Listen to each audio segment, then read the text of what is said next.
Hello witchy babes, thanks for watching and don't forget to hit that subscribe button. For today's video, I'm going to be interviewing Robin with Black Cat Magic, and she's going to be doing my first interview for my series, Witches Mean Business. This video is going to give you guys a better up close and personal opportunity to get to know them better on a whole different level, and I hope you guys enjoy.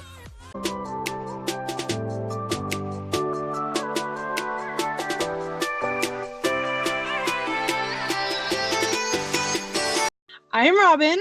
I am 30 years old. I am from California, and I am a Cancer Sun, Leo Moon, Leo Rising, and I am blackcat.magic on Instagram. Hey, thank you so much for being here. I'm really excited to do this, and I'm really excited for everybody to get...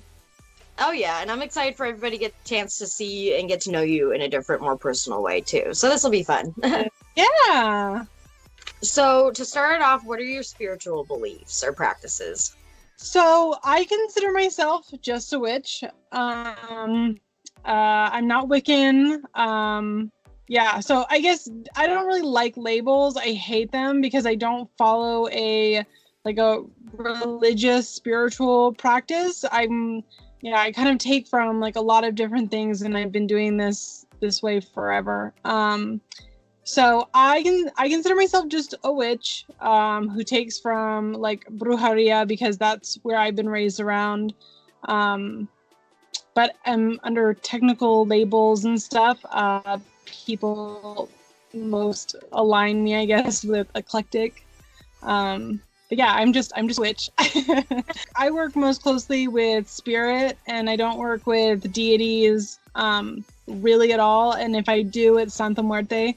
But yeah, I don't follow kind of like a traditional path, I guess, or anything like that. I'm just a witch. I'm just Robin the witch.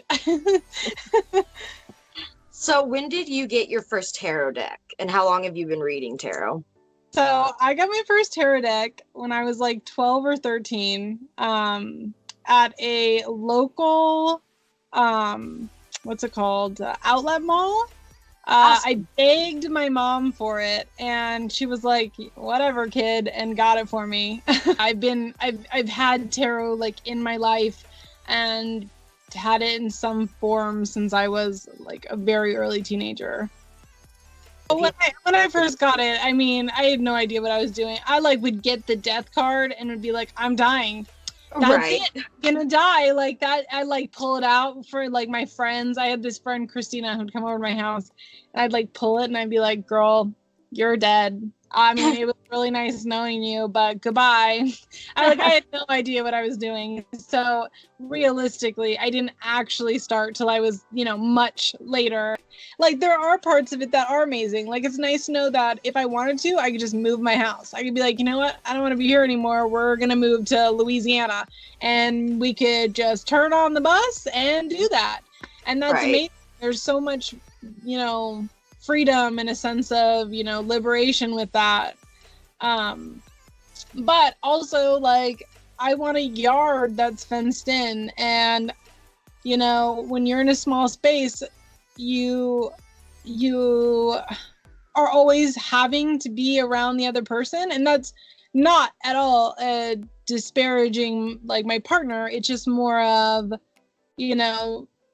people need, space sometimes. And so we've had to reinvent how that looks, and we make it work, and we do give each other our space, but wouldn't it be nice to not have to make it work? I know that schoolies and conversion, bus conversions are really big right now. And I feel like these are part of the things that nobody talks about before getting one. Or like the fact that I can spend all day cleaning this place, like scrubbing the corners and making it pristine, and it is a shit show within 45 minutes because we don't have an entryway to our home. So outside dirt is like in your bed within 10 minutes of cleaning because there's no entryway. And so that's just kind of how it works. Like that, there's nowhere else for it to go. Yeah.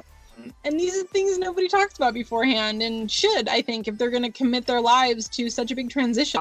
So do you create all of your little witchy items for Black Cat Magic, your website, in your bus, or do you have a separate studio? I do. Yes, I do. So I find it extremely important to create within my own sacred space. And kind of going back to that thing with the bus, my sacred space is my desk, which is where I'm sat right now, which has my altar. It has, you know, all my herbs, my oils, my crystals, but then also has like my computer, my makeup station. Like, it's my space. And every single thing that I make for Black Cat, it never goes out the same day unless it is already pre-done. So like, I have most of my orders are custom. My physical item orders are custom. But if they're not custom, like let's say a love spell bottle or a luck spell bottle, sometimes I have those pre-made. In which case those have already sat on my altar for at least 24 hours at that point. And so nothing goes out the same day because I find it important for it to be made in my sacred space and to be sat there on my altar for at least a day or two, you know, charging with that intention, you know, like the spirit, going back to spirit, like I talked about before, which is what I work with, you know, then that spell bottle, that oil, whatever, has been sat there with that energy around it. And so, yeah, I do everything right here. It's important to me. And I think that if I ever got another space, like an office or whatever, my whole altar and everything would go there, and that would just become my sacred space instead. Yeah, so yes, everything is made within the bus. That's awesome. And what first inspired you to start your business? The initial inspiration was I was kind of doing this stuff I was doing this stuff for myself. Yeah. And for some friends, and I just kind of got a wild hair up my ass and was like, you know what? I'm going to make an Instagram. I'm going to make a business. I'm going to do this. And my husband was really apprehensive about it at first because he didn't want me to not do well and to be sad because he knows how much it means to me. And like, and so like, I of course then also had some apprehension. I was a little worried and I was like, oh, this is going to be so bad. It ended up being amazing. And like, the Instagram community has been so incredible. Like, I just talked about this on my blog. Like, I felt so welcomed and so supported, and I'm so grateful. Like, honestly, I can't put into words how overwhelmed I've been about everything. And yeah, like, I've literally cried about it, and like happy tears, like actual tears have come out of my face. I've been so overwhelmed because I was so apprehensive and nervous to start a business because I was like, oh, this is gonna go bad. Like I'm like anxious me, right? I'm like, this is gonna go so bad. I'm wasting my own time. And it turns out that like people are amazing. My next question for you is kind of like a more fun and simple one that I think everybody enjoys talking about. What are your 3 favorite gemstones and crystals? So my astrological birthstone is Rainbow Moonstone. And since literally as far back as I can remember, I think I got my first piece when I was like 4, like literally. That's crazy. I've worn Rainbow Moonstone on my body every single day since then. Actually my belly button pierce and my belly ring is a moonstone. It's a Rainbow Moonstone. That's awesome. I've always worn it. Yeah, I'm like annoying about it. Everybody who knows me knows that if they're gonna get me like a semi-precious stone, to get me Rainbow Moonstone. Celestine is also a favorite of mine. It just makes me feel like a hug. It's so calming and just, yeah, it makes me feel like I'm being hugged. I love that stone. It's like a powdery blue if you're not familiar with it. So beautiful. And then if I had to pick a third, I would say either amethyst or lab. Do you consider, like you mentioned your husband quite a bit just now in the video, like we were talking about relationships, living together, all that stuff. Do you consider him your soulmate or your twin flame? And those of you who don't know what that means, Google it, because I am not explaining all of that right now. So I do not at all consider him my twin flame in the slightest bit. We are very much so opposites attract. We're very similar with like our morals and stuff like that, but the way we kind of visualize and think about things is very different. As for soulmates, I personally believe that everybody has lots of soulmates. I don't personally believe there's a singular soulmate for any one person. So in a respect, I do consider my partner my soulmate, but I also consider like my best friends my soulmates. I think that people come into your life, certain people come into your life for a reason. And even when you kind of drift apart, you always find yourselves back together.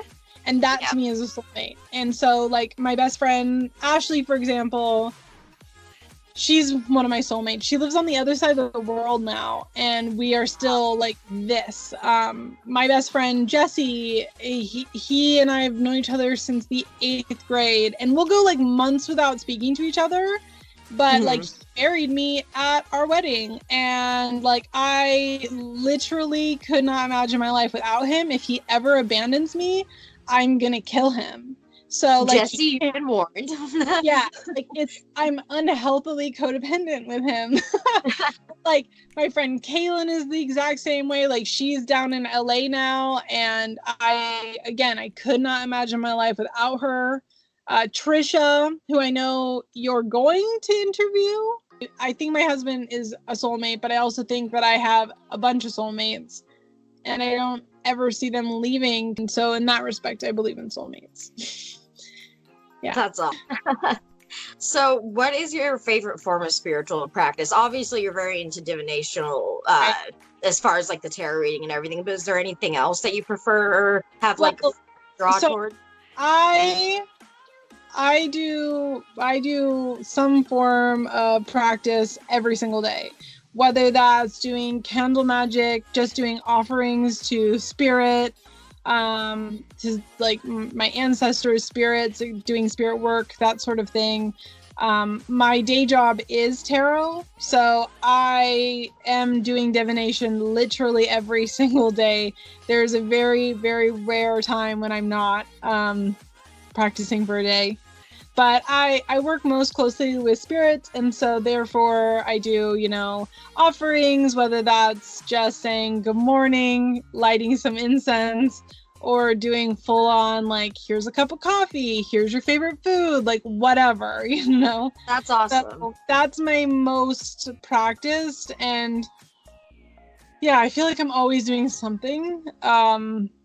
Yeah, so, and I've got it down to a pretty good, like, just how I practice, spell work, rituals, divination, whatever, is a ritual within itself, that I stick pretty closely to, so. And I think I have to point out, I love it when you said it can be something as simple or small as, because I feel like so many people, when they first get into witchcraft or any form of practice or divination, they feel like they have to go big or go home. Like there's no option. You have to be extravagant. Literally, there are mornings where I'm like too tired to function, and I'm like, girl, I need a cup of coffee. The spirits need a cup of coffee. We're all gonna have a cup of coffee this morning, and that is how the day is started. And that will be like the simplest thing that I do for the whole day, is just letting everybody know that I appreciate their hard work. And here's some coffee. Thanks, friends. Thank you so much to all my subscribers and everyone who follows me on Instagram. I appreciate it and love it more than you know. And a huge thank you to Robin from Black Cat Magic for doing this video interview with me today. I'm beyond lucky to get to be doing this new series with lots of amazing women just like her. So if you guys want to stay tuned, please hit that subscribe and like button down below. Hit that little bell so you make sure you don't miss the next one.